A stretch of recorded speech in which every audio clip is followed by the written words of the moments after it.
Oi, eu sou a Grazi e esse é o 15 Minutos com a Bíblia. No vídeo de hoje, vamos continuar a estudar o livro de Gênesis, que é o primeiro livro da Bíblia. Vamos iniciar com a leitura do capítulo 2. Assim foram concluídos os céus e a terra e tudo o que neles há. No sétimo dia, Deus já havia concluído a obra que realizara, e nesse dia descansou. Abençoou Deus o sétimo dia e o santificou, porque nele descansou de toda a obra que realizara na criação. Aqui encontramos um dos principais fundamentos de uma vida cristã, o descanso. E mais do que falar sobre ele, é fundamental analisar o contexto em que ele acontece. Não importa se você descansa no sábado ou domingo, ou mesmo se é a cada 7 dias. O prenúncio do descanso é concluir a obra que Deus lhe incumbiu de fazer.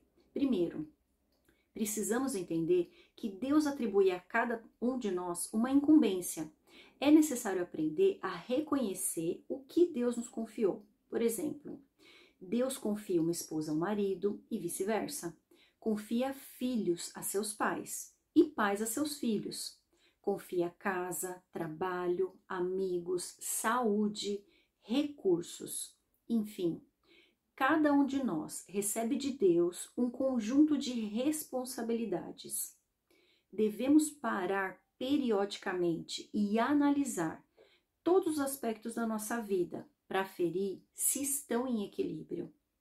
O princípio do descanso não significa ausência de trabalho, mas sim contemplação da obra realizada. Precisamos reservar tempo para aproveitar tudo aquilo que Deus nos oferece. Não adianta apenas construir e não usufruir daquilo que está sendo construído. Deus não se cansa, ele não precisaria descansar, mas foi para nos ensinar um importante princípio que ele estabeleceu esse conceito na Bíblia.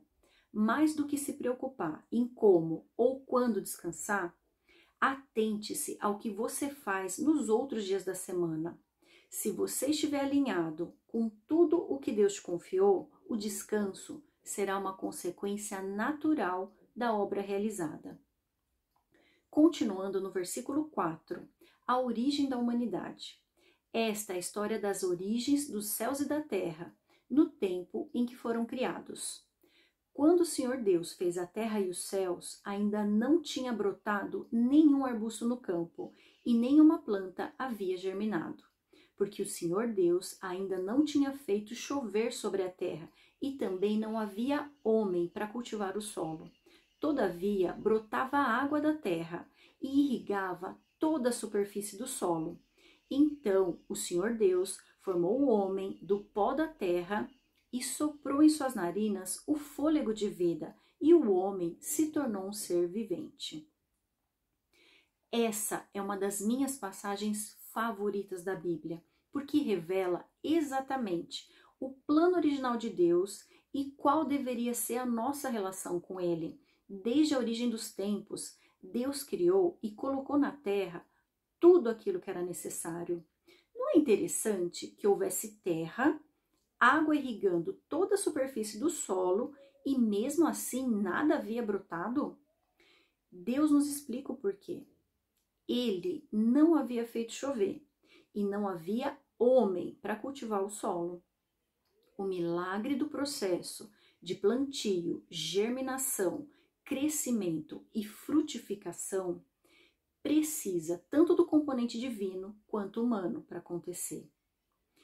Isso me faz concluir que Deus nos criou para estarmos junto dele, em harmonia, trabalhando com ele.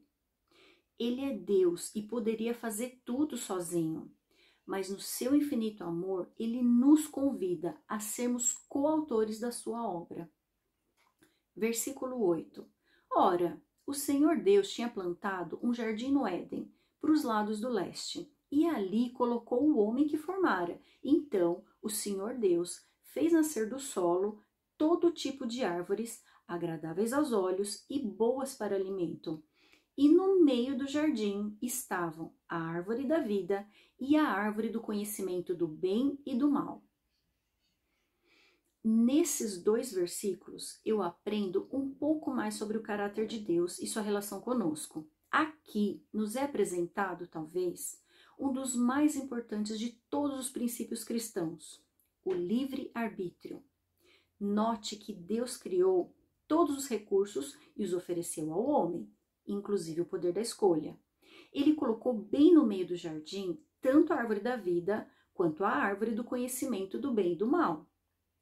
Você já parou para pensar que se Deus não tivesse a intenção de conceder ao homem a possibilidade de escolher entre o bem e o mal, a bênção e a maldição, seria muito mais fácil simplesmente esconder ou mesmo nem criar a árvore do conhecimento do bem e do mal?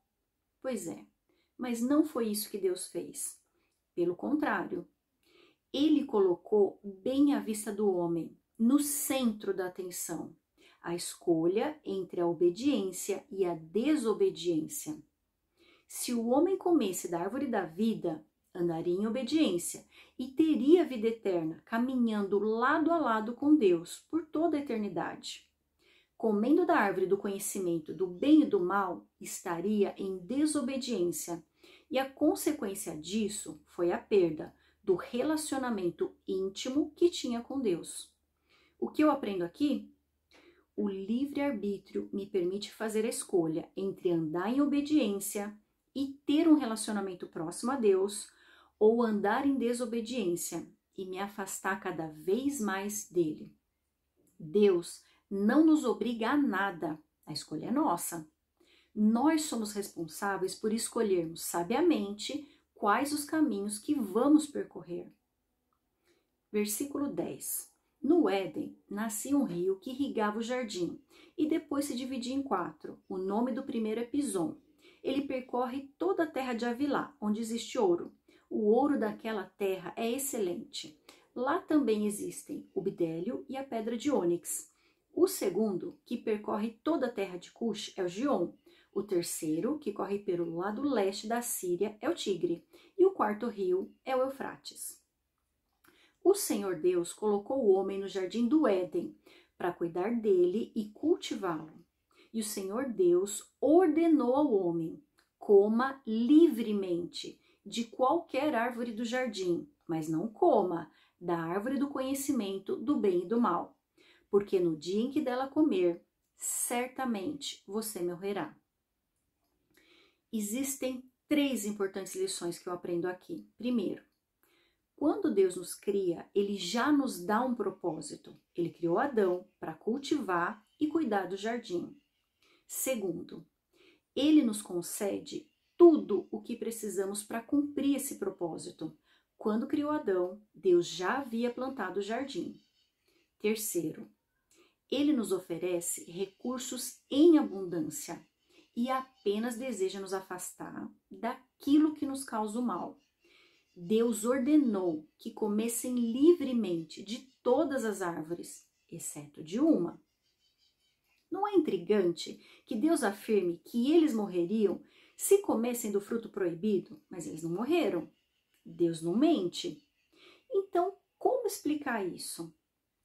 Em verdade, eles não morreram fisicamente, mas morreram espiritualmente. No momento em que desobedeceram a uma ordem expressa de Deus, abriram mão da vida eterna que tinham ao lado dele no jardim do Éden.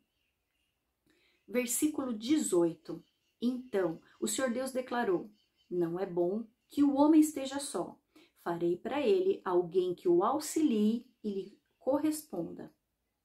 Depois que formou da terra todos os animais do campo e todas as aves do céu, o Senhor Deus os trouxe ao homem para ver como este lhes chamaria. E o nome que o homem desse a cada ser vivo, esse seria o seu nome. Assim, o homem deu nome a todos os rebanhos domésticos, às aves do céu e a todos os animais selvagens. Todavia, não se encontrou para o homem alguém que lhe auxiliasse e lhe correspondesse. Aqui, mais 2 princípios são estabelecidos. Primeiro, homem e mulher são equivalentes perante Deus. Possuem o mesmo valor, porém, com funções distintas. Quando criou a mulher, foi com o objetivo de auxiliar e corresponder. Auxiliar remete à função e corresponder remete à equivalência. A função de auxiliar o homem foi atribuída por Deus. Ele estabelece uma função específica para cada um de nós. Isso não tem a ver com valor, mas sim com características. Cada um foi criado com atributos inerentes ao propósito que Deus estabeleceu. Lembra que cada um é de acordo com a sua espécie? Portanto, Deus colocou, tanto no homem quanto na mulher, certos recursos que correspondem ao propósito divino. E agir fora desse propósito nos leva a uma vida disfuncional. O segundo princípio remete novamente ao anseio de Deus em nos ter como coautores da sua obra. Embora tenha sido Deus quem criou os animais, ele outorgou ao homem a atribuição de dar a eles nomes. E o nome na Bíblia remete ao significado que cada um possui. Qual é a lição que eu aprendo aqui? Deus nos outorgou a capacidade de atribuir significado a toda a obra da criação.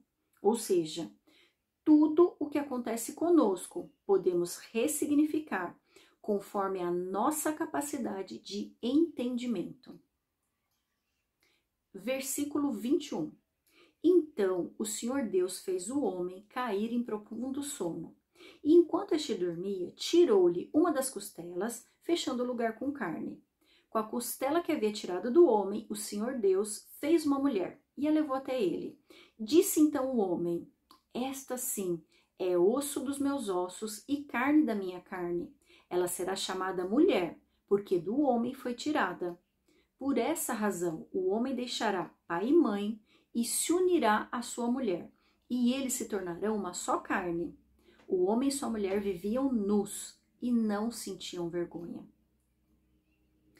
Para finalizar o capítulo 2, temos um dos mais importantes princípios, mas dessa vez não se refere à relação entre Deus e o homem, mas sim entre o homem e a mulher.